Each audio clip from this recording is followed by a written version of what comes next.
Jim Lavender, everybody!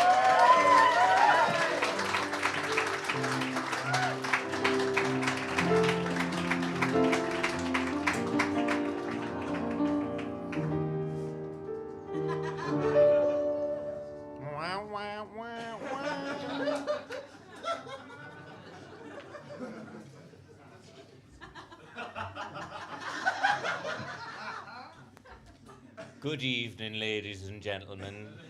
My name's Jim Lavender, and I used to play the piano for Vanity till she swapped us in for a younger model.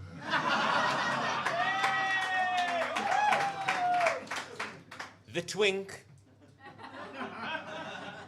Ben Papworth, who was so young that he still wears braces.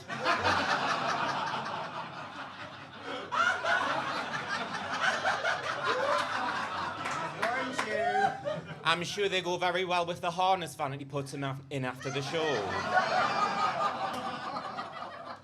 Don't worry, Ben, I'm not bitter. I know that at age 23, as a gay man, I am past my expiration date.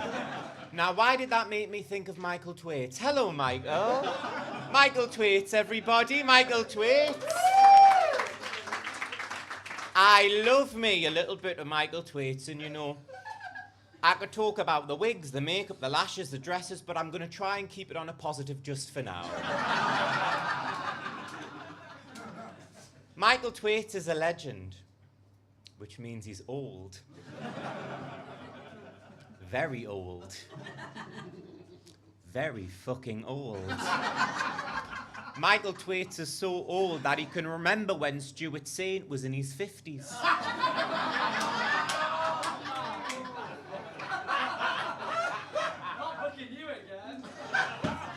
Michael Twaits is so old that he makes Vanity's makeup seem trendy and fun.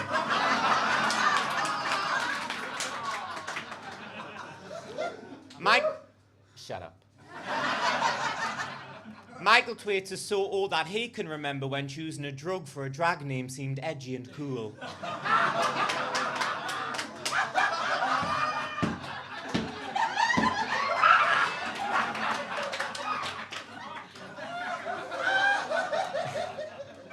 Look, if at age 23 I'm expired, I think that means that Michael Twaits is fossilized.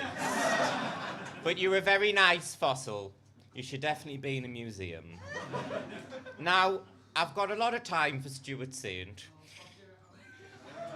In my opinion, one of the hardest working people in the West End, and he's gonna tell you about it.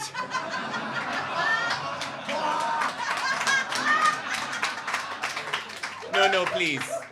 Stuart's one hell of a producer, one hell of a director. In fact, every time I see him, I just want to go, oh, hello, Herr Director, Herr Director, but I wouldn't want to bald shame him now. In fact, when asked if he could have his hair back or never have to hear Vanity von Glow sing again, he said he'd happily go deaf. Which is funny, it's just a few years off, Stuart. I said it's just a few years off. God love him.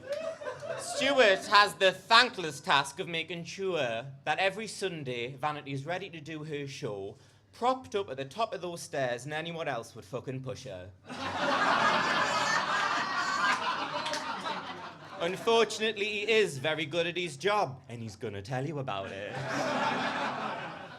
But I suppose no matter how hard you work, Stuart, as the saying goes, you can't polish a turd.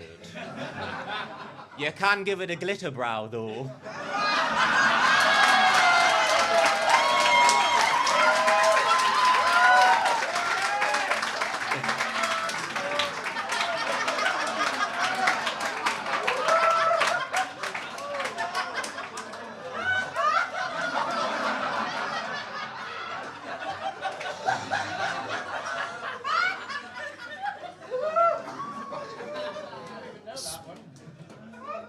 Speaking of fecal matter, Nancy Clench is here.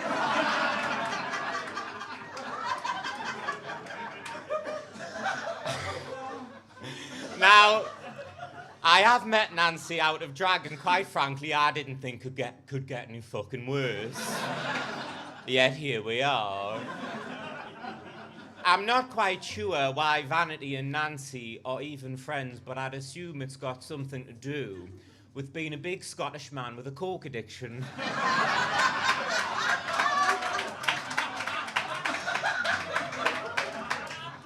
I did struggle to find many pictures of Nancy online. It came as a great relief. But when I typed in Nancy Clench on Facebook, the first thing that came up was HIV Scotland, your reputation precedes you.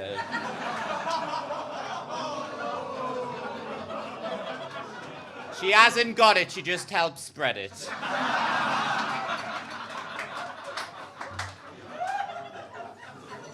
But from what I gather,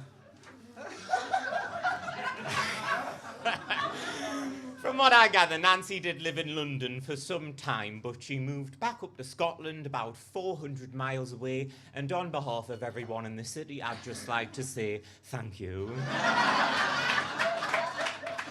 And you look fucking awful. Now, on a lighter note, I would like to send my congratulations to Meth on her recent engagement to hashtag boyfriend Joe, everybody. Hashtag boyfriend Joe, who's now hashtag fiancé Joe, and you know what? It really is lovely to be reminded that there's hope for all of us. I'm sure the wedding is going to be fabulous. A bit like the royal wedding if Prince Harry was a child and Meghan Markle was Pennywise the dancing clown.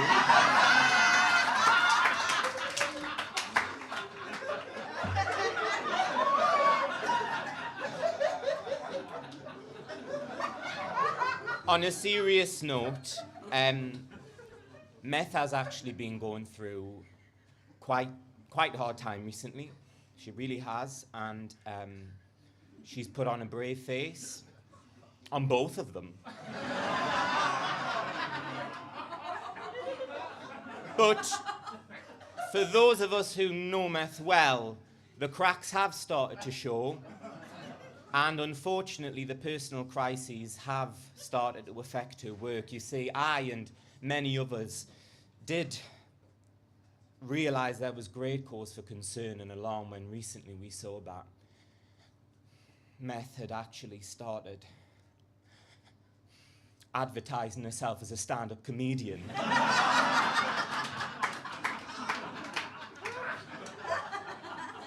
It's so sad, isn't it?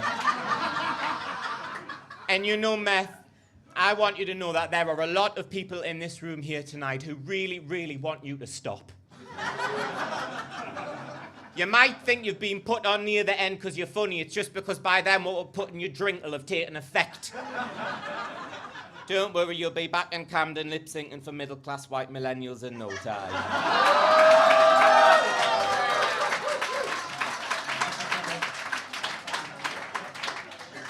Now, I'm going to enjoy this. But I will admit that I'd almost forgotten Vanity was here, which is a force of habit because I try to desperately repress every time I see her perform.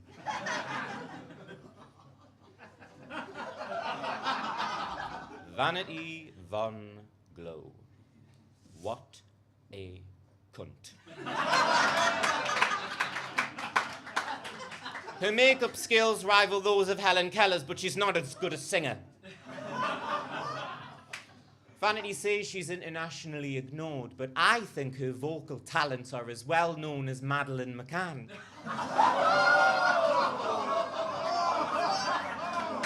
But I think we know which one is more likely to be found.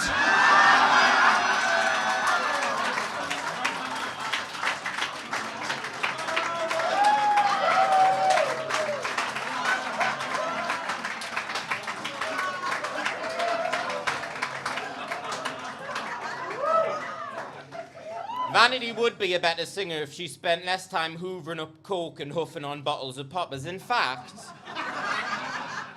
what's the difference between Vanity von Glow and a bottle of poppers? Well, they both give you a headache, but in a gay club, only one of them's in demand.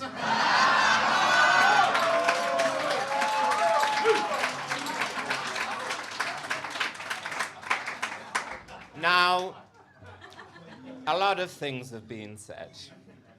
But I would just like to take this opportunity because, in all honesty, Vanity's done quite a lot for me. She's got me quite a few gigs. She's introduced me to some pretty cool people. I've had some good times with Vanity. She's always up for a laugh. And this is her birthday, and I don't normally get to stand up here like this. So I would just like to say, Vanity, from the bottom of my heart, I hope you overdose.